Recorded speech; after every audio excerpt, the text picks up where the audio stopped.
Entonces primeramente, no debemos estancarnos o retroceder. Tampoco la fe que tenemos deberíamos tenerla dormida, sino en operación. La grandeza de la fe es inmensa, porque se está hablando de la semilla de mostaza, que es la semilla más pequeña. Una persona que tenga fe, esa cantidad, es como el que tenga mucho, porque la fe va a operar igualmente. El cual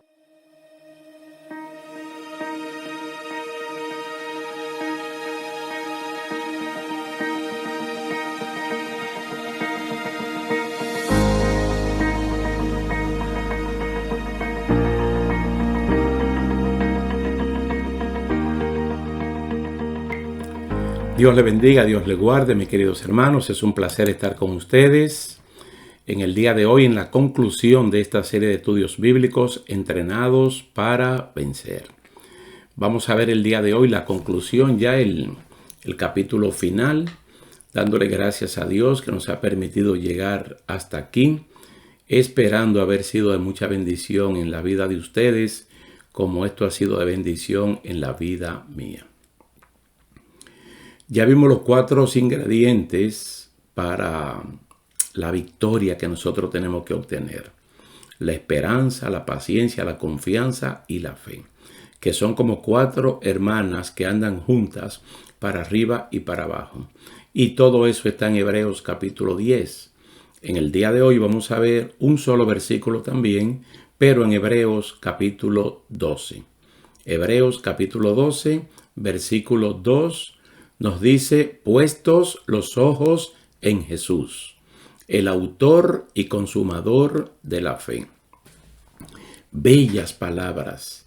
Como siempre, el libro de Hebreos con versículos cortos diciendo grandes cosas.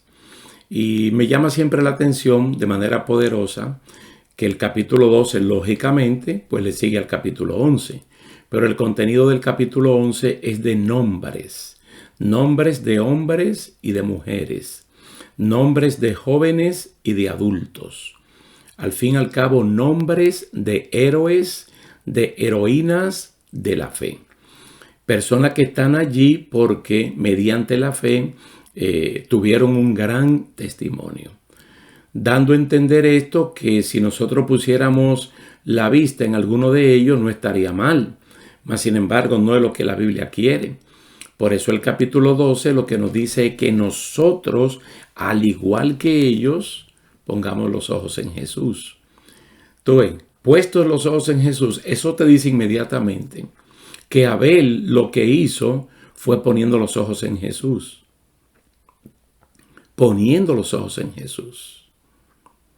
Y que de ahí en adelante toda la persona que menciona, especialmente antes del diluvio, lo que menciona, o hasta el diluvio, el caso de la persona que el Señor lleva al cielo, ¿verdad? Como sus obras eran demasiado buenas, mediante la fe estaba viviendo este patriarca. El caso de Noé, que fue la persona que pudo vivir en ambos mundos, junto con su familia en el mundo antediluviano y en el mundo postdiluviano, la persona a la cual Dios le dio la gran tarea de construir un arca en la cual para ese momento, para ese contexto, todo el mundo podía entrar en ella y salvarse. Es decir, toda esta gente aparecen allí como héroes de la fe. Mas, sin embargo, no nos dice que pongamos la mirada en ellos. Número 1, ellos no son autores de la fe. Ellos, como no son autores de la fe, no pueden consumar la fe. Es decir, no pueden dar el resultado de esa espera que uno tiene, porque ellos no eran Dios, no eran dioses, eran humanos al igual que lo somos nosotros. Ahora, aquí nos está diciendo que pongamos nuestra visión en Jesús, en Jesucristo. ¿Y qué hallamos? Por ejemplo, Moisés ganó, ¿por qué? Porque Moisés se mantuvo como viendo al invisible. Hay que ver en el mundo que le tocó vivir a él, cuando Moisés ya se reveló como tal, cuando fue a ver a sus hermanos hebreos, cuando vio que un egipcio castigaba, maltrataba a un hebreo. Este hombre que estaba siendo educado y criado como egipcio no se fue del lado del egipcio, sino que se fue del lado del hebreo. Y luego vino que tuvo que huir y persecuciones. Y luego todo ese tiempo pastoreando las ovejas de su suegro Jetro, dice que él se mantuvo como viendo al invisible. El mismo Abel ganó porque en la oveja que él ofreció a Dios en sacrificio vio al Mesías Redentor. Todos ganaron porque miraron al campeón, siguieron los lineamientos de Dios, se fueron por el camino de la vida y desecharon el camino de la muerte. Mire, un caso que a mí me llama la atención de los héroes de la fe, en este caso es una heroína, aunque hable en plural de los padres de Moisés. Al verle tan bonito, tan tierno en su nacimiento, decidieron no seguir con el decreto del faraón de que los niños varones había que matarlos. Ya ellos tenían dos hijos, a María y a Aarón. Ahora nace Moisés en el tiempo del edicto, en un tiempo malo, un tiempo muy difícil. A los 3 meses ya no podían esconder al niño.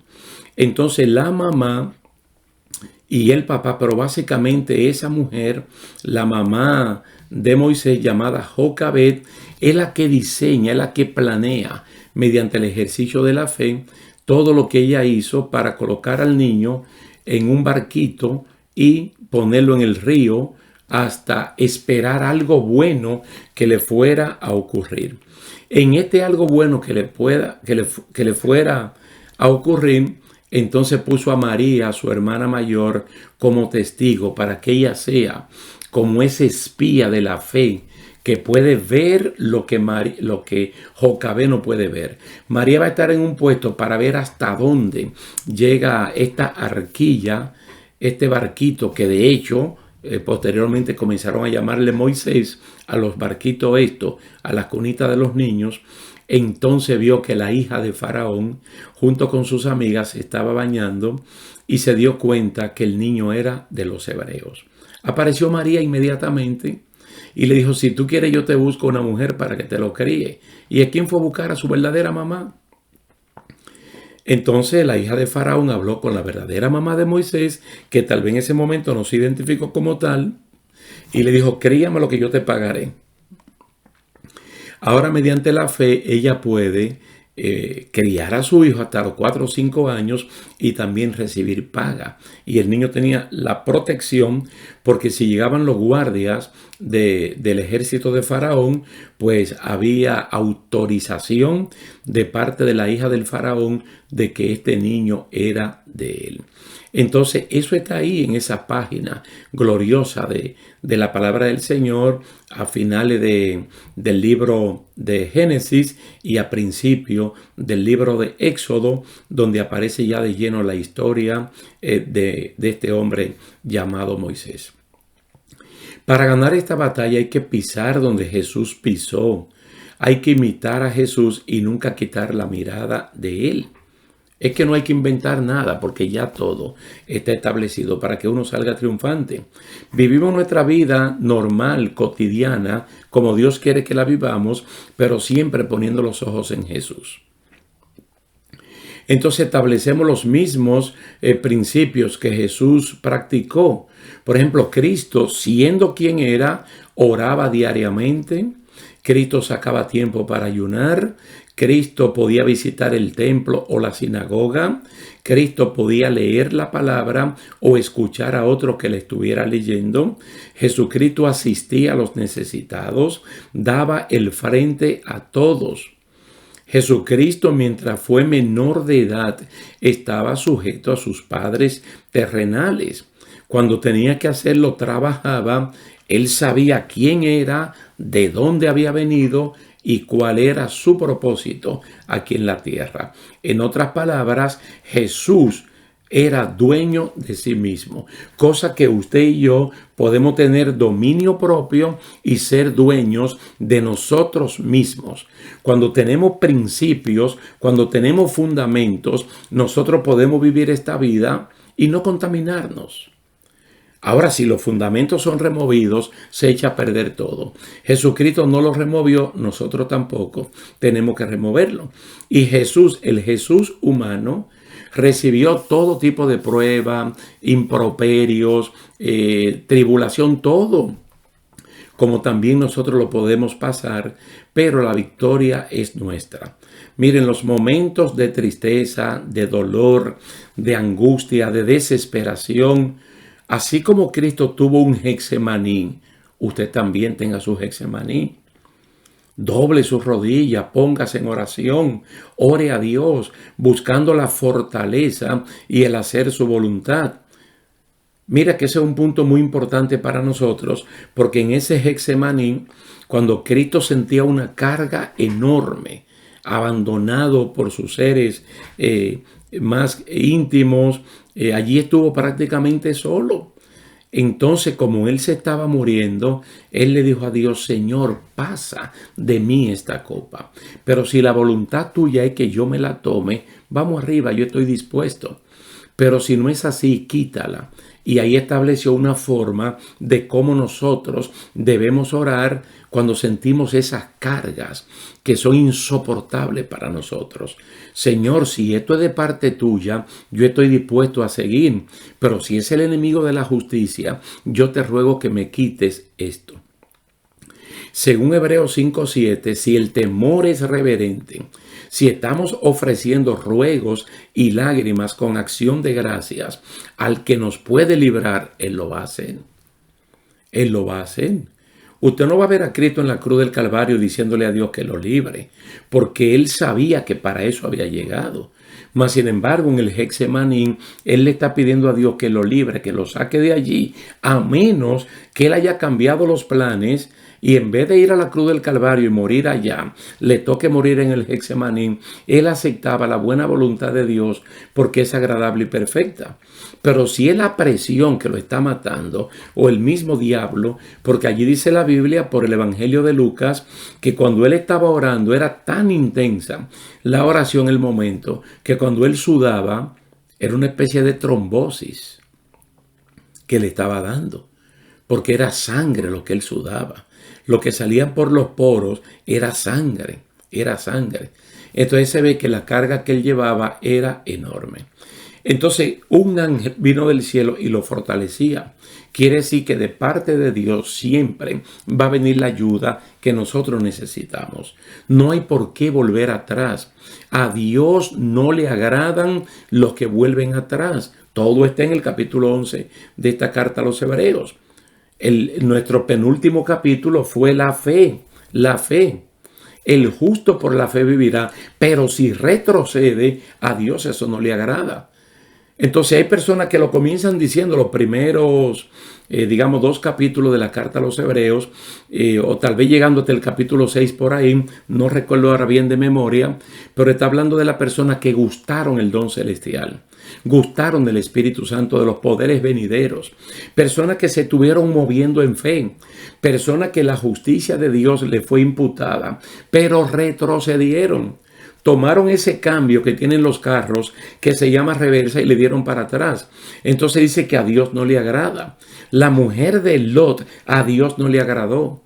Su mismo pueblo, en Números capítulo 14, a Dios no le agradó. Y todas esas personas perecieron en el desierto. No crea la persona que haciendo lo contrario, finalmente Dios le va a dar un chance. No, a Dios no le agrada. Entonces no hay por qué volver atrás, porque lo que vuelven atrás a Dios no le agrada. A Dios le agrada la persona que sigue hacia adelante. Hay una escena en el libro de Jueces, donde Dios llamó a Gedeón, un tipo valiente, pero ellos estaban bajo la opresión de los madianitas, que llegaban en el tiempo de las cosechas y del almacenamiento del vino, del trigo, de todo, y arrasaban con todo. Entonces este hombre pues estaba haciendo lo que estaba haciendo, pero escondiéndolo todo. Y el Señor le habló. Y venía un ejército de 135,000 personas. Y Gedeón lo que tiene son 300 personas. Después de un proceso de depuración que Dios hizo de 32,000 personas que no tenían fe. Y eran las personas que en aquel tiempo, en este tiempo, ellos no pueden, pero sirven para que otro no pueda. usted sabe, apocan el corazón de otro. Dios lo mandó para su casa. Ahora, con 300 personas, este hombre de un solo tiro aniquiló a 120,000. Entonces, cuando tú de 135,000 o 136,000, no recuerdo exactamente el número, tú aniquilas 120,000, tú dices, no, ya yo prácticamente gané. Pero hay algo que a mí me llama la atención que dice que Gedeón, aún cansado, estaba persiguiendo. No se detenía, no retrocedía. Porque de los que se habían salvado estaban los cabezas de esos ejércitos y posteriormente ellos podían reagruparse, cobrar fuerza y contraatacar. Entonces este hombre, mediante el ejercicio de la fe, los persiguió hasta que los decapitó, hasta que terminó con el problema. Esas son las personas que a Dios le agradan. Por eso que usted ve, dice, personas que ahuyentaron ejércitos, que liberaron naciones, que apagaron fuegos, que taparon bocas de leones. Esas son la gente que a Dios le agradaba en aquel tiempo y las personas que en este día de hoy Dios anda buscando y espera que también le agraden. Entonces los que creen, los que confían tanto en Él, no le temen a nada. Aunque anden por valle de la sombra de muerte, ellos lo que están es mirando la vara y el cayado de ese gran pastor que es Dios. Es decir, no importa el peligro, no importa el tamaño del enemigo. Ya nosotros hemos sido entrenados en entrenamientos reales, verídicos, no ficticios, de que podemos salir triunfantes. Entonces, el peor de los escenarios, ¿cuál es? El que menciona David en el Salmo 23, el valle de la sombra de la muerte. Cuando la muerte ya le está haciendo sombra a usted o a mí. Cuando está tan cerca que ya la sombra no se está alcanzando. Él dice, yo no tengo ningún temor, porque yo no estoy viendo la sombra de la muerte. Yo no estoy viendo la muerte. Yo no estoy viendo al diablo. Yo no estoy viendo al mundo. Yo no estoy viendo el pecado. Yo estoy viendo la vara y el cayado de mi pastor, como lo presenta Juan capítulo 10. El gran pastor de las ovejas, como dice el apóstol Pedro. Entonces, mientras la mirada nuestra esté allí, como dice este versículo 2, puestos los ojos en Jesús. Mire, la comunidad cristiana donde nos reunimos, le llamamos iglesia. Desafortunadamente ya al edificio le llamamos iglesia también. Pero vamos a dejar eso así porque, aunque su etimología no nos lleva a cuatro paredes, pero digamos la iglesia, el lugar donde nos reunimos. Venimos personas de diferentes trasfondos. Y estamos allí alabando, glorificando a Dios y le servimos a Dios. Pero cuando llega la prueba para probarnos a todos, no todo el mundo sale aprobado. Cuando todos pudiéramos salir aprobados. ¿Por qué? Porque hay personas que en medio de una congregación ponen los ojos en el pastor, ponen los ojos en la pastora, ponen los ojos en un diácono, en un anciano, en un líder de ministerio, pero no ponen los ojos donde deben ponerlos, que es en Jesús. Cuando la persona pone los ojos en un ser humano, por bueno que sea, este ser humano puede ser un pastor o una pastora, pero es una persona con limitaciones. Con limitaciones. Mas, sin embargo, si tú pones tus ojos en Jesús, tú jamás en la vida no vas a fracasar, no vas a salir derrotado, no tienes que enfriarte, ni entibiarte, ni descarriarte, ni mucho menos retroceder.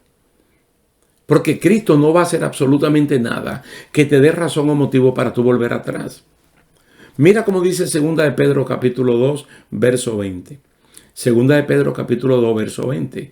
Ciertamente, si habiéndose ellos escapado de las contaminaciones del mundo por el conocimiento del Señor y Salvador Jesucristo, enredándose otra vez en ellas, son vencidos. Su último estado viene a ser peor que el primero. En el punto en el cual nosotros estamos, hace tiempo que nosotros escapamos de las contaminaciones del mundo. Ahora tenemos conocimiento de quién es el Señor y Salvador Jesucristo. Recuérdate que Cristo, antes de ser tu Salvador, Él tiene que ser tu Señor, para que tú estés sujeto a Él. Entonces, en ese señorío es que Él te salva. Ahora, si la persona se enreda de nuevo en las contaminaciones del mundo, son vencidos. Ahora, ¿cómo va a ser su estado posterior? Peor que el primero. Hay una parábola. Puede que sea hasta una historia de una persona que estaba endemoniado con 7 demonios. Vamos a decir, no buscándole simbolismo al 7. Y digamos que es 1, 2, 3, 4, 5, 6, 7 demonios. Le contaron 7 demonios. Y el Señor lo libertó. El Señor lo libertó. Y esa casa estaba limpia, ordenadita, bien bonita, pero vacía. El peligro de estar vacío del Espíritu Santo. El peligro de no poner los ojos en Jesús. Digamos que en el caso de este hombre, porque lo confundí un poco, era un demonio que tenía. Y ese demonio dice, déjame volver donde el tipo donde yo estaba anteriormente para ver cómo está esa situación. Y vio que la condición espiritual estaba totalmente limpio, pero estaba vacía. Entonces él fue y buscó. Esta es la historia, esto es lo que realmente le quiero contar. Fue y buscó 7 demonios peores que él, porque los demonios son por jerarquía, por estatus. Hay principados, hay gobernadores, hay señoríos, hay huestes. Este 7 peores que él. ¿Qué dice la Biblia? Que el estado postrer de ese individuo vino a ser peor que el primero. ¿Qué dice aquí el apóstol Pedro en este texto que hemos leído? Que después que la persona ha escapado de las contaminaciones del mundo por el conocimiento del Señor y Salvador Jesucristo, enredándose otra vez en ellas, son vencidos. ¿Qué fue lo que vimos en ese capítulo 10, verso 38? Antes de este último capítulo. El justo por la fe vivirá, pero si retrocede, no agrada. Todo creyente y toda persona en general tiene un punto en algún momento de su vida donde debe de ser probado. Entonces, en ese punto no tome ninguna decisión que no sea consultada y aprobada por Dios. De verdad yo le digo que hay un momento que a mí me gusta mucho, el capítulo 73 de los Salmos. Un salmo escrito por Asaf, uno de los cantores, de los directores del culto en el templo. Esta persona cometió un gravísimo error que fue compararse con un impío. Y él comenzó a ver la prosperidad del impío y comenzó a ver la miseria de él como creyente. Incluso llegó a decir que de balde él le servía a Dios. Y él decidió renunciar. Pero lo bueno del caso es, y es el punto que a mí me gusta, que antes de renunciar, él decidió pasar por el templo y hablar con Dios para entregar las credenciales y entregar todo. Pero mientras estaba hablando con Dios, entonces Dios le reveló el destino de la persona con las cuales él se estaba comparando. Él iba a tomar una decisión, la peor de su vida, de descarriarse, pero antes de tomar esa decisión, él fue a consultar con Dios, fue a quejarse con Dios, fue a buscar la aprobación de Dios, como para que Dios le dijera, sí, tú tienes razón, apártate de mi camino, porque conmigo tú eres un miserable, tú no tienes nada. Cuando el tipo lo que no se estaba dando cuenta era que él tenía todas las promesas de parte de Dios, y el impío con el cual se estaba comparando era una persona que si seguía por ese camino se iba a perder eternamente y para siempre. Usted no tiene que tomar ninguna decisión si previamente no la ha consultado con Dios. Es lo que le dice Pablo a los hermanos filipenses en el capítulo 1. Yo estoy orando por ustedes para que Dios le dé espíritu de sabiduría para que tomen buenas decisiones. Dice, para que escojan lo mejor. Los sentimientos del corazón pueden ser engañosos. Dice, por lo tanto, sobre toda cosa guardada, hay que guardar el corazón para que los sentimientos sean buenos. Pues Dios lo usa como indicador para aprobar o desaprobar cualquier cosa. Ustedes lo pueden leer en Primera de Juan, capítulo 3, versos 20 y 21. Primera de Juan, capítulo 3, versos 20 y 21. Si tu corazón no te reprende, recuérdate que mayor que tu corazón es Dios. Él lo puede tomar como un indicador siempre y cuando no tenga el área completamente cauterizada. ¿Por qué nosotros hemos venido hablando del asunto de entrenados para vencer? con el fin de que nos ayudemos, hermanos. De que nos ayudemos, yo a ustedes, ustedes a mí, Dios a mí, Dios a ustedes. Porque Dios es nuestro ser, con Z, nuestro ayudante. Cuando tú dices Ebenezer, hasta aquí me ha ayudado Dios. El hasta aquí es el Eben, pero el ser es Dios. Para ayudarnos, para clarificar los propósitos de la victoria. No hay razón para que después que estamos dentro, nosotros seamos sacados o que nosotros mismos nos salgamos. Para todo lo que uno quiere, hay tiempo. El momento va a llegar. Eclesiastés capítulo 3. No se desesperen en ningún ámbito de la vida emocional, sentimental, para estudiar, para trabajar, para formar familia, para salir de viaje, para mudarse a otro país. Tranquilo, que Eclesiastés capítulo 3 dice que todo lo que uno quiere debajo del sol tiene su hora, tiene su momento. No te desesperes, no desperdicies esta gran oportunidad que Dios te está dando de obtener eterna salvación. Nosotros tenemos que entregarnos completamente en la mano del Señor. ¿Saben por qué Ana, la futura mamá de Samuel, obtuvo lo que obtuvo? Obtuvo a Samuel y después de Samuel obtuvo 5 hijos más. Porque la Biblia dice que ella se vació por completo. Que ella derramó toda su vida delante del Señor, de tal manera que el pastor de esa congregación no tenía visión en ese momento y la juzgó mal como una mujer ebria, porque no se escuchaba nada, solo sus labios se podían mover. Pero esta mujer estaba plenamente consciente, derramando su vida en las manos del Señor. Entonces este hombre tuvo que recoger el mal pensamiento, el mal dicho que había proferido contra ella y entonces envolver todo en una palabra de bendición. Que Dios te conceda lo que tú estás pidiendo. Cuando esta mujer volvió después, le hizo memoria a este anciano pastor, a este anciano sacerdote, y le dijo: yo soy aquella mujer, yo oraba por este niño y Dios me lo dio y ahora vengo a ponerlo en la mano del Señor. Alabado sea el nombre de Jesús. Y ella tenía todo en contra, pero Dios te puede bendecir a ti, Dios puede bendecir a los tuyos. Dios puede bendecir todo lo que sea tuyo, como lo hizo con Obed-Edom, siempre y cuando tú pongas atención, pongas cuidado a la palabra de Dios, obedeciéndola en todo momento, el momento sea bueno o el momento sea malo. Dios te entrena para la victoria, nunca para la derrota. Es un entrenamiento donde Dios, como nuestro entrenador, Él se va a sentir bien. Lo dice Isaías 53.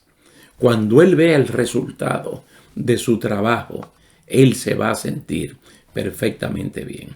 Así es que le ponemos punto final por el día de hoy a esta serie de estudios bíblicos, entrenados para vencer. Y nos vamos a ver en la siguiente oportunidad con otra serie de estudios bíblicos por esta misma vía. Así que le doy infinitamente las gracias a Dios y a ustedes por ser un excelente auditorio. Muchísimas gracias por todo y que Dios le bendiga.